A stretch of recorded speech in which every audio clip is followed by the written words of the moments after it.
क्या राष्ट्रपति की मंजूरी के बाद भी सुप्रीम कोर्ट वक्फ कानून को रद्द कर देगा? क्या बीजेपी की एक जिद से नीतीश कुमार का राजनीतिक भविष्य खत्म हो जाएगा? ये सवाल इसलिए क्योंकि आपको बता दें कि जहां एक तरफ राष्ट्रपति ने अपने हस्ताक्षर कर इस बिल को कानून बनाने का ऐलान किया है, वहीं दूसरी तरफ मामला सुप्रीम कोर्ट में और भी पेचीदा होता नजर आ रहा है, जिसने मोदी सरकार की ही नहीं बल्कि नीतीश कुमार की भी मुश्किलें बढ़ाकर रख दी है। नमस्कार, आप देखना शुरू कर चुके हैं 4 PM न्यूज नेटवर्क और मैं हूं आपके साथ प्रगति ठाकुर। आखिरकार भारतीय जनता पार्टी ने अपने मन की कर ही ली। दोनों सदनों में आधी रात को आनन फानन में विपक्ष के विरोध के बावजूद बिल को पास करा लिया, लेकिन नीतीश कुमार की राजनीति को खत्म करके रख दिया। आपको बता दें कि सुप्रीम कोर्ट में मामला जाते ही अब नीतीश कुमार की मुश्किलें काफी बढ़ गई हैं और इन याचिकाओं ने बिहार चुनाव से पहले ही चाचा की हालत बद से बदतर करके रख दी है। तो क्या अब नीतीश कुमार का द एंड हो चुका है? क्या मोदी सरकार इस बिल के खिलाफ दायर याचिकाओं से घुटने टेकेगी? और क्या बिल राष्ट्रपति की मंजूरी के बाद भी सुप्रीम कोर्ट में रद्द हो जाएगा? सवाल के जवाब आपको बताएंगे और कैसे प्रधानमंत्री मोदी ने वक्फ बिल के चक्कर में अपने ही पैर पर कुल्हाड़ी मार ली है, उस पर भी आएंगे। लेकिन उससे पहले आप ये खबर देखिए। संविधान खत्म, सौहार्द खत्म, वक्फ कानून के खिलाफ सुप्रीम कोर्ट जाएगी आरजेडी, बनाई रणनीति। तो अब देख सकते हैं कि ये खबरें निकलकर सामने आ रही हैं कि मोदी सरकार के इस बिल के खिलाफ कांग्रेस, ओवैसी इन सब ने सुप्रीम कोर्ट में याचिका दायर कर दी है। लेकिन अब ये खबर अपने आप में उनकी मुश्किलें बढ़ाने के लिए काफी है, क्योंकि बड़ी खबर निकलकर ये सामने आई है और साफ लिखा हुआ है कि मोदी सरकार के इस बिल के खिलाफ अब आरजेडी भी सुप्रीम कोर्ट तक पहुंचेगी और सरकार को सुप्रीम कोर्ट तक घसीटने की रणनीति पर काम कर रही है। मतलब साफ है कि अब मामला सुप्रीम कोर्ट में ही अपना अंतिम रूप ले पाएगा। लेकिन पते की बात तो यह है कि आरजेडी ने उस वक्त ये कदम उठाने का मन बनाया है जब नीतीश कुमार के खिलाफ पूरे बिहार में काफी विद्रोह का माहौल देखा जा रहा है और नीतीश बाबू की हालत बद से बदतर होती नजर आ रही है। ऐसे में एक तरफ तो नीतीश कुमार के हाथों से उनका वोट बैंक, उनकी कुर्सी और उनकी पार्टी भी अब खिसकती चली जा रही है, तो वहीं दूसरी तरफ आप देख सकते हैं कि सुप्रीम कोर्ट तक आरजेडी ने जाने का मन बना लिया है इस बिल के खिलाफ, जिसने इतना तो तय है कि अगर ये मामला बिहार से खुद तेजस्वी यादव की पार्टी सुप्रीम कोर्ट तक पहुंचाती है तो इसका सीधा असर आगामी विधानसभा चुनाव में देखने को मिल सकता है और नीतीश कुमार के लिए खतरे की घंटी भी हो सकती है, क्योंकि तेजस्वी के इस कदम से बिहार में भारी बवाल होने वाला है। खबर में देखिए आगे लिखा भी हुआ है, आरजेडी वक्फ कानून को सुप्रीम कोर्ट में चुनौती देने के लिए याचिका दायर करेगी। इसमें पार्टी की ओर से राज्यसभा सांसद मनोज झा और पार्टी नेता फयाज अहमद शामिल हैं। दोनों नेता सोमवार को सुप्रीम कोर्ट में विधेयक के प्रावधानों को चुनौती देंगे। इसके बारे में उन्होंने कहा है कि इससे वक्फ संपत्तियों के मैनेजमेंट पर बहुत प्रभाव पड़ सकता है। वक्फ कानून के खिलाफ आरजेडी नेता मनोज झा ने कहा है कि ये विधेयक संविधान सौहार्द का हनन की साजिश है और जब दोनों ही खत्म हो जाएगा तो फिर क्या बचेगा।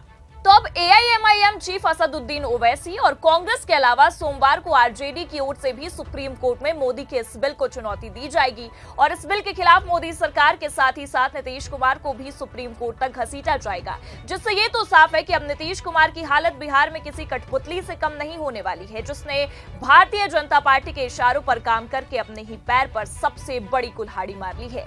जी हाँ, क्योंकि आपको बता दें कि पहली खबर निकलकर ये सामने आ गई थी कि नीतीश कुमार की पार्टी से वक्फ बिल के विरोध में कई नेताओं ने धड़ाधड़ इस्तीफे दे दिए हैं। 7 मुस्लिम नेता और 20 पदाधिकारियों ने नीतीश कुमार के खिलाफ विरोध जताते हुए नारेबाजी करते हुए पार्टी तक छोड़ दी है और अब तो मामला सुप्रीम कोर्ट तक जा पहुंचा है, जिसके बाद इतना तो तय समझा जा रहा है कि या तो अब मोदी सरकार सहयोगियों के दबाव के बाद घुटने टेकने को मजबूर हो जाएगी या तो आने वाले समय में एनडीए में एक बड़ी टूट और बड़ी फूट देखने को मिल सकती है। जी हां, क्योंकि आपको बता दें कि नीतीश कुमार अब बिहार में जो उनकी हालात हो गए हैं, उनकी पार्टी में जो धड़ाधड़ इस्तीफे हो रहे हैं, उससे हड़बड़ाए हुए नजर आ रहे हैं। और सबसे बड़ी बात तो यह है कि अब सुप्रीम कोर्ट में एक नहीं, 2 नहीं बल्कि 4 याचिकाएं दायर हो चुकी हैं। बिहार से तो पहले कांग्रेस के नेता ने सुप्रीम कोर्ट में अपनी याचिका दाखिल करवाई और अब खुद आरजेडी इस मामले को संभालती नजर आ रही है। लेकिन इन सब के बावजूद जो सवाल इस वक्त सबसे ज्यादा चर्चा का विषय बना हुआ है वो ये है कि विपक्ष के बार बार याचिका दायर कराने के बावजूद कानून बनने के बाद भी सुप्रीम कोर्ट इस याचिका को रद्द कर सकता है। तो आपको बता दें कि कर सकता है। इससे पहले भी सुप्रीम कोर्ट ने मोदी सरकार को कई तगड़े झटके दिए हैं और कई बार तो खुद जन आंदोलन को देखते हुए सरकार ही बैकफुट पर आई है। इलेक्टोरल बॉन्ड का फैसला तो याद ही होगा आपको, कैसे सुप्रीम कोर्ट ने इस ऐतिहासिक फैसले को सुनाते हुए मोदी सरकार को एक बड़ा झटका दिया था और सरकार को भरे कोर्ट रूम में मुंह की खानी पड़ी थी। तब भी यही कहा जा रहा था कि सरकार के पक्ष में फैसला आने वाला है, लेकिन फैसला इससे बिल्कुल विपरीत आया और सुप्रीम कोर्ट ने एक तगड़ा झटका दिया। इसके बाद काले कानून, जिसे कृषि कानून का नाम दिया गया, तो उस बिल को भी सरकार ने बैकफुट पर आते हुए वापस लिया था। और क्यों लिया था ये आप और हम बखूबी जानते हैं, क्योंकि किसानों ने सरकार को उनकी औकात दिखा दी थी। 2020 में ये कानून लाया गया और लेकिन जब एक साल से ज्यादा तक किसानों ने अपना विरोध प्रदर्शन जारी रखा तो खुद सरकार बैकफुट पर आने को मजबूर हो गई और संसद के दोनों सदनों में पास कराए गए इस बिल को खुद मोदी सरकार और खुद प्रधानमंत्री मोदी ने वापस ले लिया। और अब उसी की तर्ज पर तमाम मुस्लिम संगठनों ने भी ये दावा किया है कि देशव्यापी आंदोलन करेंगे और किसान आंदोलन की ही तरह मोदी सरकार को एक बार फिर मजबूर होना ही पड़ेगा। और इतना नहीं है, बल्कि आपको बता दें कि खुद विपक्ष ने भी सरकार की इस जिद पर हमला बोलते हुए ये दावा कर दिया है कि वक्फ का भी हाल किसान आंदोलन की ही तरह होगा।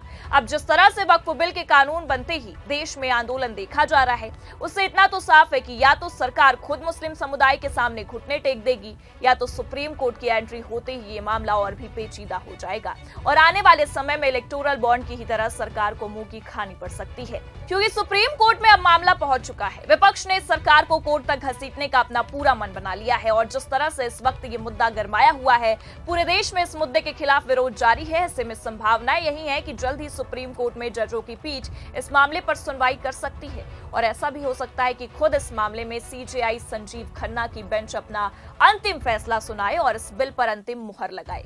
फिलहाल अंतिम मुहर कब लगेगी और कौन लगाएगा, सरकार कैसे इस बिल के विरोध को हैंडल करेगी, ये तो आने वाला वक्त बता ही देगा। लेकिन सबसे बड़ी बात तो यह है कि जैसे ही ये बिल लागू हुआ है, सुप्रीम कोर्ट में धड़ाधड़ याचिकाएं दाखिल हो रही हैं, सहयोगियों की हालत खराब हो चुकी है।